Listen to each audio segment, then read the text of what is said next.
Hi guys and welcome back. Today's video is a little bit different. I am doing a yoga challenge, or I did do a yoga challenge. This is me from the future who's already done my 30 days of yoga. I did the 30 days of breath, the Yoga with Adriene 2021 yoga challenge. She does a 30 days of yoga series every year at the beginning of the year.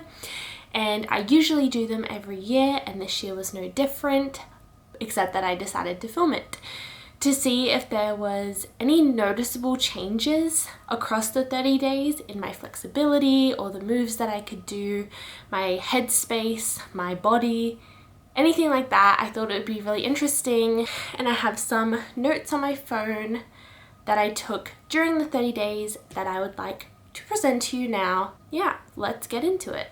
Day one, I didn't really start off on the right foot because it was a super long practice. Day one of Adriene's yoga challenges are typically quite long, like close to an hour. It's often a lot of talking, a lot of breathing, setting the foundation for the 30 days ahead, and I kind of didn't finish it. Day three, I actually ended up falling asleep at the end of the practice, and this was not the first occurrence. A lot of her practices end up with you lying sort of prone or in child's pose or something. That's quite common for yoga practices. And I ended up falling asleep, which I did most of my yoga practices at nighttime because that's just when it works best for me and my schedule. And I must say, I ended up sleeping so much better over these 30 days than I had previously. So that is one of the things that I did notice. By day 5, I was already noticing that I was much calmer through the day, probably as a result of sleeping better.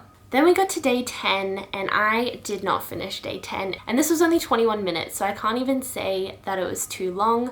I just got distracted, and it was after day 10 that I started to miss a couple days. And then once you miss a day, it is so hard to catch back up because then you've got to make time for 2 yoga practices in a day. It's kind of just downhill from there. By day 13, I was starting to notice I was a lot more flexible in downward dog and a lot more comfortable. I never really have found downward dog to be a particularly comfortable position to hold for very long. My wrist gets sore, or the blood rushes to my head, and I just sort of don't know if I'm in the right position, and I tend to sort of go out of it and do something else. But in the second week, I was starting to feel like I could hold it for a lot longer and be comfortable and stretch out and get the benefits in that position, which is really great. I really loved the practices from day 19 onwards because they were a bit shorter, and those shorter practices, as I said, just fit better into my time schedule and my attention span. After day 21, I was also starting to feel a lot stronger in the move where you're in plank and you lower with control onto your belly.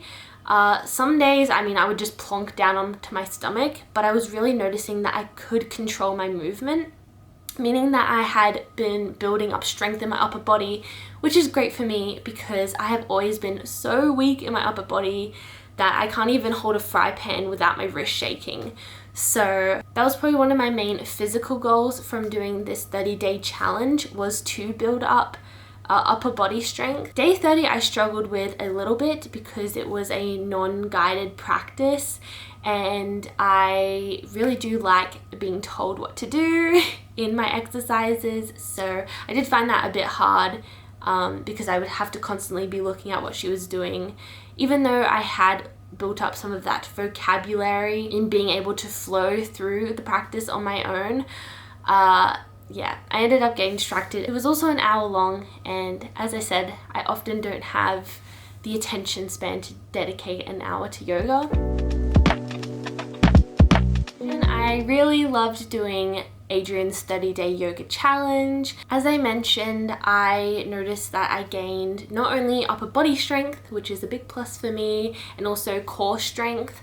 I was also able to sleep better. I was able to calm myself down in moments of stress a bit better. There's also a bit of meditation involved in Adriene's practices, and so it was great to be able to sort of have a bit of introspection in my life. I also noticed that my flexibility improved over these 30 days, particularly in sort of forward folds. As you can see in these clips, my head was definitely getting closer to my knees by the end of it. I've also noticed that I move from my core more, not just when I'm doing yoga, but also when I'm just standing and doing day-to-day activities. My core is engaged, which is how things should be, because your core should be where you move from. And yeah, hope you liked this video. Thank you for watching if you've made it this far, and I'll see you in my next one. Bye.